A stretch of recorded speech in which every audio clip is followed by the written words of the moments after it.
Hi welcome to village Siri cooking. ఈ ఛానల్ని ఆదరించిన ప్రతి ఒక్కరికి మా హృదయపూర్వక నమస్కారంలో. ఇవాళ చాలా మంచి రెసిపీతో మీ ముందుకు వచ్చాను. చాలా బాగుందండి.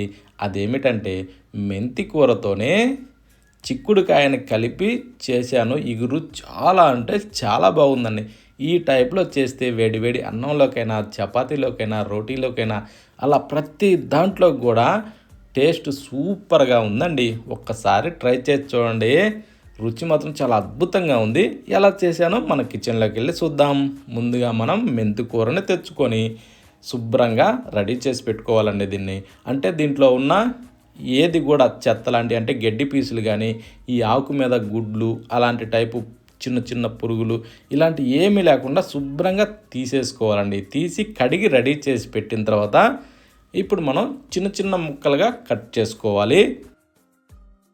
మనం ఎప్పుడైనా సరే ఆకుకూర తెచ్చుకున్నప్పుడు మీదకించి చూడడానికి కొంచెం బాగానే కనిపిస్తుందండి. కొంచెం లేదంటే పరీక్షగా చూడాలి. అప్పుడే దానికి ఆకుకి వెనక భాగంలో చిన్న చిన్న గుడ్లు టైప్లో అంటే బూజు టైప్లో ఇలా రకరకాలుగా ఉంటాయండి. అవన్నీ మనం శుభ్రంగా తీసేసుకొని ఆ తర్వాత మనం వాడుకోవాలి. ఓకేనా? ఇప్పుడు కట్ చేసిన వాటన్నింటినీ ఒక ప్లేట్లోకి వేసేసుకుందాం. చూడండి, మనకి ఈ టైప్లో చిన్న చిన్న ముక్కలుగా సరిపోద్దండి. అప్పుడేమవుద్దంటే మన కూరలో వేస్తే కరిగిపోద్ది. ముదురు కాడలు లేకుండా చూసుకుంటే చాలండి. ఇప్పుడు దీన్ని పక్కన పెట్టి స్టవ్ మీద ప్యాన్ పెట్టి దాంట్లో ఒక 2 టేబుల్ స్పూన్లు ఆయిల్ వేసుకుందాం.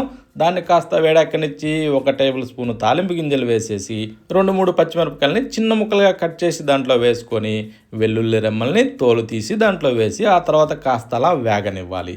ఇలా కొంచెం ఫ్రై అయిన తర్వాత 4 రెమ్మల కరివేపాకు దూసి దాంట్లో వేసేసుకొని 3 లేదా 4 ఉల్లిపాయల్ని కట్ చేసి అందులో వేసేసుకుందాం. చిన్న అయితే 3-4, పెద్ద అయితే ఒక 2 సరిపోతాయండి. ఓకేనా? ఇప్పుడు వీటిని మనం మంచి కలర్ వచ్చేదాకా వేగనిచ్చుకోవాలి. గోల్డెన్ బ్రౌన్ కలర్ వచ్చేదాకా ఈ ఉల్లిపాయల్ని బాగా వేగనివ్వాలండి. ఇందులో 1 టేబుల్ స్పూను అల్లం వెల్లుల్లి పేస్ట్ వేసేసుకొని చిటికెడు పసుపు కూడా వేసేసుకుందాం. ఇప్పుడు ఇవి వేసి కలిపి ఇప్పుడు మంచి కలర్ వచ్చేదాకా ఇవి వేగనిచ్చుకోవాలి. ఇది ఎలా అంటే కొంచెం మంట మీడియంలో ఉంచుకొని ఫ్రై చేసుకుంటే సూపర్ టేస్టీగా ఉంటాయండి. ఇప్పుడు ఒక 4 టమోటాలని, అది మంచి పండు టమోటాలని కట్ చేసి దాంట్లో వేసి 1 టేబుల్ స్పూను సాల్ట్ వేసుకుందాం. వేసాక ఇప్పుడు దీన్ని బాగా కలుపుకుంటూ మూత పెట్టి ఉడికించుకోవాలండి. ఎప్పుడైనా సరే టమోటాలు వేసినప్పుడు కాస్త సాల్ట్ వేసుకుంటే టమోటాలు తొందరగా మెత్తబడతాయండి. ఓకేనా? అందుకోసమని అలా చేసుకుంటే చాలా బాగుంటుంది. చూడండి ఎంత ఈజీగా మెత్తబడ్డాయో. ఈ టైపు వచ్చిన తర్వాత ఇప్పుడు మనం చిక్కుడుగాయల్ని, అది పందిరి చిక్కుళ్ళు అండి, వీటిని శుభ్రంగా ఒలిచి రెడీ చేసి పెట్టుకోవాలి. అది ఎలా అంటే పురుగులు లేకుండా చూసుకోవాలి. ఓకేనా? ఇప్పుడు మనం కట్ చేసిన ముక్కలన్నింటినీ దీంట్లో వేసేసుకుందాం. కానీ చిక్కుడుగాయలు ఒలిసేటప్పుడు మాత్రం ఖచ్చితంగా చూసుకోవాలండి. లోపల సన్న సన్న పురుగు ఉంటుంది. అలాంటివన్నీ తీసేసుకోవాలి. ఇప్పుడు కలిపిన తర్వాత మూత పెట్టి వీటిని ఒక 4-6 నిమిషాల సేపు బాగా మగ్గనివ్వాలండి. అప్పుడు ఈ నూనెలో బాగా ఆవురుకొని ముక్క సూపర్గా ఉడికిపోద్దండి. ఇప్పుడు స్పైసీ తగ్గట్టుగా 2 టేబుల్ స్పూన్లు కారం వేసుకుందాం. కారం వేశాక ఇప్పుడు కాస్త తిరగేసుకుంటూ ఇది ఎలా అంటే కారం వాసన లేకుండా వచ్చేదాకా వేగనివ్వాలి. ఇది సన్న మంట మీద ఈ టైప్లో వేయించితే మంచి రుచి వస్తుందండి. కారం వాసన అన్న మాటే ఉండదు. అందుకోసమనే మంట కొంచెం మీడియంలో ఉంచుకొని వీటిని మంచి కలర్ వచ్చేదాకా వేగనివ్వాలండి. ఇందులో ఆయిల్ రిలీజ్ అవ్వాలి. ఈ టైపు వేగితే సూపర్ టేస్టీగా ఉంటుంది. ఇప్పుడు దీంట్లో మనకి ఎన్ని నీళ్ళు కావాలో అన్ని పోసుకుందాం. నేనైతే 1 గ్లాసు నీళ్ళు పోసాను. మనకి ఎంత గ్రేవీ అవసరమో దాన్ని బట్టి. ఇప్పుడు రుచికి సరిపడా సాల్ట్ దాంట్లో వేసేసుకొని ఇప్పుడు కాస్త అలా కలుపుకోవాలండి. ఇది బాగా మిక్స్ చేసుకున్న తర్వాత ఇప్పుడు మనం మూత పెట్టేసి ఈ చిక్కుడుగాయలు ఈ పులుసులో బాగా మరగాలి. ఇలా మరిగితే చిక్కుడుకాయకు భలే రుచి వస్తుందండి. ఇప్పుడు అడుగు పట్టుకోకుండా కాస్త అలా తిరిగేసుకొని మనం ఏదైతే ఇందాక కట్ చేసి పెట్టుకున్నామో మెంతి కూరని దాన్ని ఇందులో వేసేసుకుందాం.